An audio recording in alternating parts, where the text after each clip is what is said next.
मखसूस नशिस्तों का केस मौजूदा तनाज़ा इलेक्शन कमीशन की गलतियों की वजह से हुआ। अदालत की ड्यूटी नहीं, गलती ठीक करे सुप्रीम कोर्ट में चीफ जस्टिस पाकिस्तान काजी फायज़ ईसा की सरबराही में 13 रुकनी फुल कोर्ट ने सुन्नी इत्तेहाद कौंसिल की मखसूस नशिस्तों से मुतल्लिक केस की समाअत की, जिस सिलसिले में सुन्नी इत्तेहाद कौंसिल इलेक्शन कमीशन के वकला और अटॉर्नी जनरल ने दलाइल दिए। अटॉर्नी जनरल के दलाइल पर जस्टिस अतर मिनुल्लाह ने कहा कि आर्टिकल 51 एक सियासी जमात का हक है। इलेक्शन कमीशन ने एक सियासी जमात को बाहर किया, जो एक अहम सवाल है। क्या सुप्रीम कोर्ट की जिम्मेदारी नहीं कानून की खिलाफ वर्जी को देखे? वोटर्स ने सियासी जमात को वोट दिया था। चीफ जस्टिस ने कहा कि अदालत इंसाफ के तकाज़ों का नहीं, आइन और कानून का इतलाक़ करती है। नज़रिया ज़रूरत के तमाम फैसलों में इंसाफ के तकाज़ों का ही जिक्र है। कुछ ठोस मवाद ना मिले तो इंसाफ की अपनी मर्जी की तशरीह की जाती है। बादशाह अदालत ने केस की मज़ीद समाअत 9 जुलाई तक मुलतवी कर दी।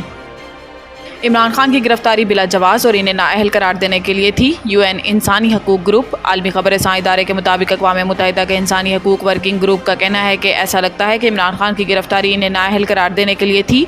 अक़वाम मुत्तहिदा की इंसानी हकूक़ के ग्रुप की ये राय साबिक़ वज़ीर जुल्फ़ी बुखारी की लॉ फर्म की जानिब से इमरान खान की गिरफ्तारी के ख़िलाफ़ अक़वाम मुत्तहिदा में दायर पिटीशन पर सामने आई। यूएन वर्किंग ग्रुप ने इमरान खान को दफ़ा का हक़ फ़राहम न किए जाने पर तशवीश का इजहार करते हुए बानी PTI की फ़ौरी रिहाई और आज़ादाना तहक़ीक़ात का मुतालबा भी किया। यूएन वर्किंग ग्रुप ने दावा किया है कि इमरान खान की गिरफ्तारी के खिलाफ पिटीशन पर पाकिस्तानी हुकूमत का मौक़िफ़ जानने की कोशिश का कोई जवाब नहीं दिया गया। फवाद चौधरी पुलिस को देखकर ऐसे भागे जैसे हत्ती भाग रही हो। शेर अफजल मरवत मीडिया से गुफ्तगू में शेर अफजल मरवत ने कहा कि फवाद चौधरी इस रोज़ पुलिस को देखकर ऐसे भाग रहे थे जैसे हत्ती भाग रही हो।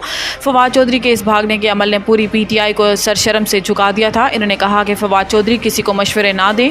PTI की क़यादत कितनी ही फेल हो, लेकिन कम अज़ कम कड़े वक्त में बानी PTI के साथ खड़ी रही। PTI की मौजूदा क़यादत मुश्किल वक्त में फवाद चौधरी की तरह भाग नहीं रही। वो पुलिस को देखकर ऐसे भागे जैसे हत्ती भाग रही हो। याद रहे कि गुज़िश्ता दिनों फवाद चौधरी ने इंटरव्यू में कहा था कि PTI ही की वजह से हैं, हमारी पहचान ही PTI है, PTI में थे, हैं और रहेंगे।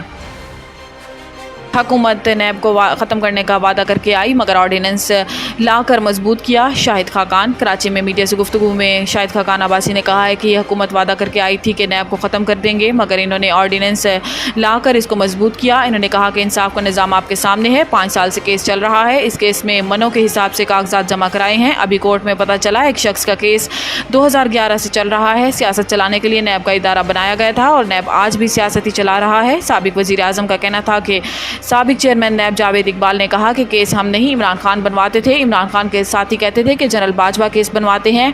मुल्क तरक्की इसलिए नहीं करता क्योंकि कोई भी सरकारी अफसर फैसले नहीं करता।